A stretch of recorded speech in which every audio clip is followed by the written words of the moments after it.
Hi guys, this is Dan from Magic Pachinko with another short video on a vintage pachinko machine. Today we're featuring one of my favorite machines of all time, Magic Pachinko. I am a magician. Playing card theme, just kind of a natural for me to like this machine, but it's just a very cool machine on top of all of that. This is called the Special Electric Power Flash. Nishijin made two varieties of the Power Flash. This particular one is called the Chinaman for the, there we go, the center attraction, little Chinaman. Not really PC, but what are you going to do? This is different in here, and the Chinaman has two tulips here. The Power Flash Thunderbird is the other variety of this machine. And it has, this is not here. Obviously, this isn't either. The whole center of this looks like bird's wings, kind of cool. And there's only one tulip here. They do function quite similarly, but I will point out the differences once we get the machine running. This is one of my favorite machines of all time. So I did a full restoration on this. Initially, when I talked to the customer, there was a power switch that someone had mounted on this tray, just an off and on switch, and he wanted that gone and taken back to an original state. And I said, well, the easiest way to do that would be to mount a cheat switch in its place. You'll really appreciate a cheat switch, and we'll talk about that in a minute.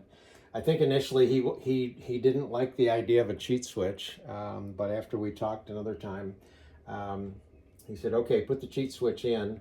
It makes this look much nicer than that big ugly switch. And you'll find out when I fire this thing up that if you own one of these and you want to put a cheat switch in it, you'll really appreciate it. So let me show you the back of it real quick. This particular machine will be mounted into a wall cabinet. The Power Flashes are very different than other pachinko machines. If you look at it, it kind of looks the same. It is a Nishijin Model B, but if you notice, and I don't know how well it'll translate in the video, but this is a little bit different down here at the bottom, and this is different over here. So all I'm doing right now is just making this so that I can show you. Normally the guts are on one side of the main board, the nails, the rails, the attractions are on the other side. With this particular Power Flash, the guts are mounted on what I call a swing board. I don't know if that's the right name for it, but that's what I call it. And it's a swing board for obvious reasons, because it swings out away from the machine, and then this is what makes a Power Flash work, if you will. There are 4 solenoids. There are a series of I'm not even sure what you want to call these things, but they contain wires that interact with wires that are on the tulips. So normally the tulips don't have, well, some tulips have wires on them, and if you put a ball in a certain area, it will travel internally and open up a tulip, and that's controlled by a little wire that sticks out on the back side of the tulip, like right here, and that will open and close the tulip. So with a Power Flash, they just built on that. So you've got the set of tulips in here, and these interact depending on which way they go. If they go down, they close the tulip. If they go up, they open all the tulips. No, I take that back. When it goes down, it opens all the tulips. When these fire up, it closes all the tulips, and you've got a set for both sides. So that whole thing, when you do a restoration on a Power Flash, that whole thing really should be taken apart. It gets pretty grungy with the cigarette smoke and so on and so forth. Not a lot of electronics in there, but a fair amount of wiring and so on and so forth. So this is the board that the nails and rails and such are on, and then this again is what I call a swing board. Now, I mentioned the cheat switch. The cheat switch gets mounted on the bottom tray, and then this was actually already here, but you would drill a hole through and then bring this wire up internally, and you wire it into this solenoid so that when you push the button, it energizes this solenoid, and this is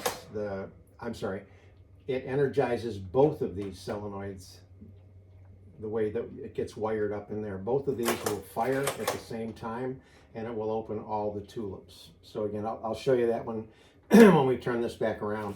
So for now, let me just get this closed back up.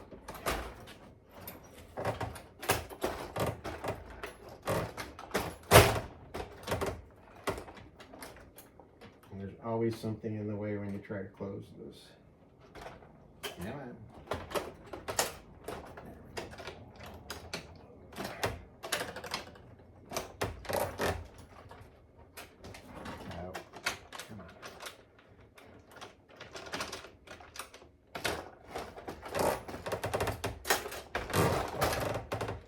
Don't do this at home.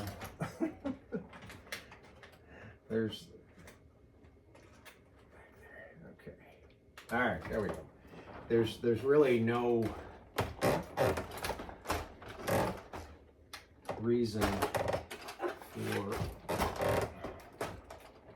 an owner to have to open this up. There we go. Once the machine is all set up and fully functional, there's really no reason to get in there ever. So this will get all hooked back up. So this is a little bit of a different scenario because the swing board comes out. It's attached, but you have to unhook it down here. Okay, so now we're back. So when you go to, let me keep going on the wiring. This particular machine requires 24 volts. So this is a 24 volt AC transformer. So you need 24 volts AC. It runs up to this fuse box, whatever you want to call this. Inside of this box is a rectifier board that changes the 24 volt AC coming in to 24 volt DC going out, and that's what goes in and powers the solenoids. So the transformers that I buy have 3 wires coming off of them, 2 blue and a yellow, and if you tag the 2 blue together, you get 24 volt. If you tag a blue and a yellow together, you get 12. So what I do when I wire these is I take one of the blues. So keep in mind you got 2 blues and a yellow, okay? So I take one of the blues and split it, or add to it, however you want to look at it, and make it 2, so that now you have 3 blues and a yellow. So you take the 2 blues up here and into the rectifier, and then it goes out. So this is 24 volt, I've got it marked, 24 volt AC. You take the other blue and the yellow and you bring it up and hook it into the normal lighting system on an Nishijin, and it's the 12 volts that light the bulbs. So it's just the ball out and the jackpot light. Okay, so this whole cable is just taking 12 and 24 volts up to here.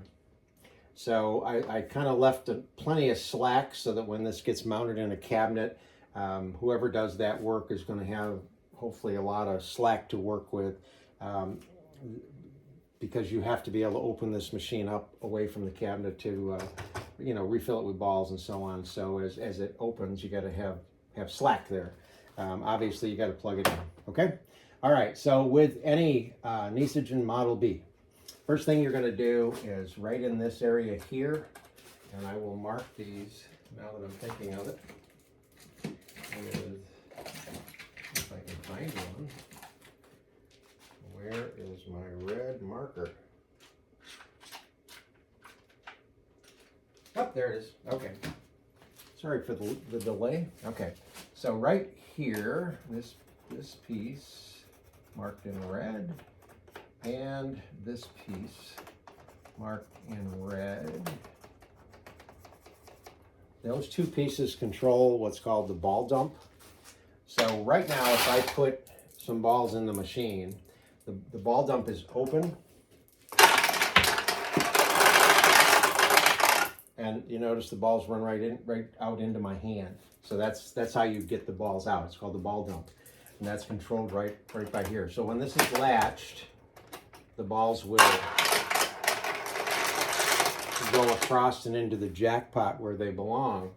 When you push this down, then it opens, lets the L-shaped arms tip and let all the balls out. So first thing you want to do when you get the machine is make sure that those two red pieces that I've marked are latched together.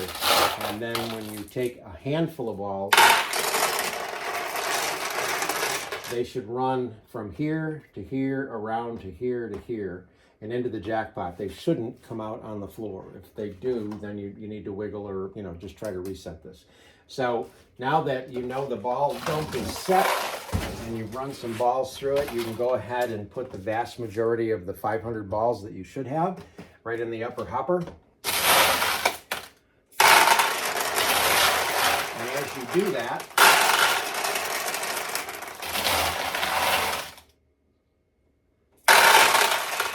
there is a weight shift for this piece. This was down and touching here, which turns the ball out light on. And then as soon as there's enough weight, it lifts off and turns the ball out light off. So when you see the red light in the corner come on,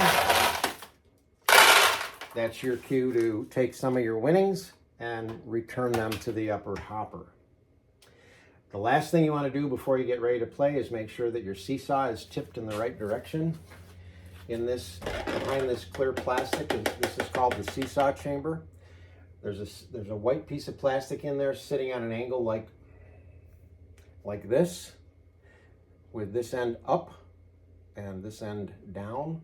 That's the way you want it. You don't want it this way. So if it is this way, there's a little plunger underneath here that you just push up on, and it'll just tip that up. You want it in this up position so that when a winning ball comes in, it rolls right into the end of the seesaw, and then it will tip and let the ball out and complete the jackpot cycle. So now that the machine is properly loaded, you are going to need something similar to this that will fit between here and here and catch the balls as they drop out.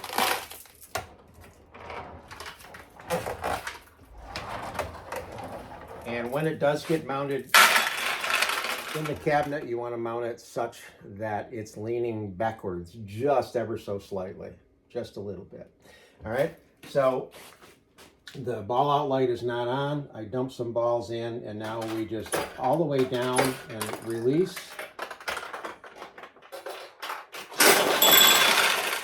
So there's a win.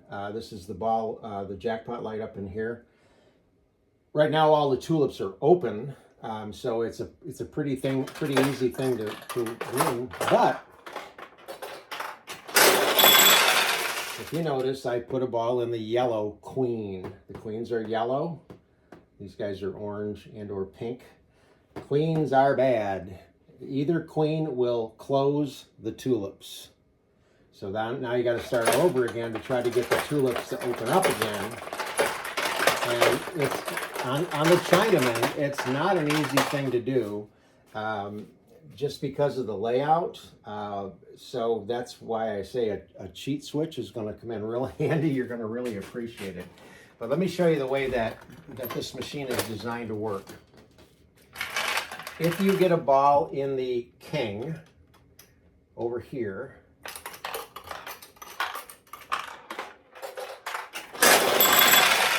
there's an internal pathway that the ball will follow and open all of the tulips. Same thing on the other side.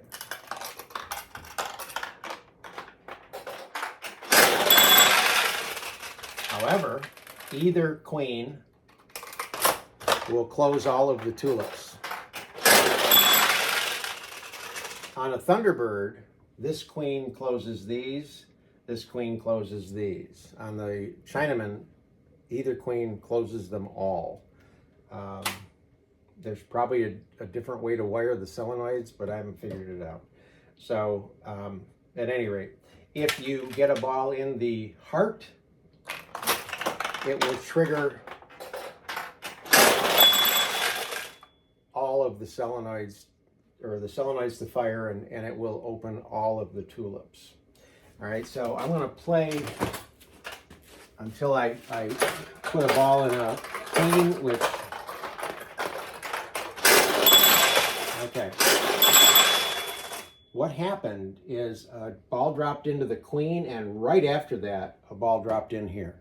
So the queen closed all the tulips, but then internally, the second ball went in and opened the ones on this side. So it's just, okay.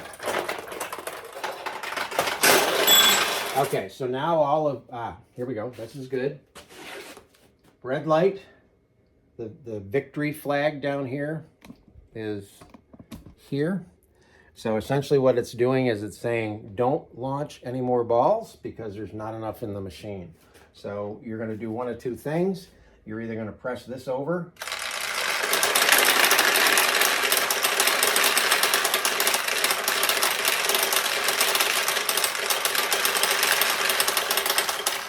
transfer a lot of your winnings to the lower tray. They're easier to get out. And then wall mount, you'd have to open it up. But for right now, I'm just going up and over and putting them right back in the upper hopper.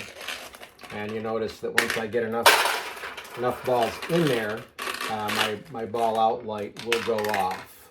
Okay. So one more thing that I want to show you, and that is the cheat switch. So again, when you play this, it's not an easy game to win, which is not to say you can't ever win, but it's not one of the winninger games I've ever played. So cheat switch is very much appreciated, and all it is a light touch on the yellow button, and it just automatically opens up all of the tulips. So I got to adjust that. Nail's too close. But then the problem is, as soon as you use the cheat switch to open them all up, and the first ball that goes into a queen, and they shut down again. It's real easy to get it into a queen, and they all shut. Not as easy to get them into the other tulips. So that's the Nishijin Special Electric Power Flash, and I hope you like it. Oh, thank you.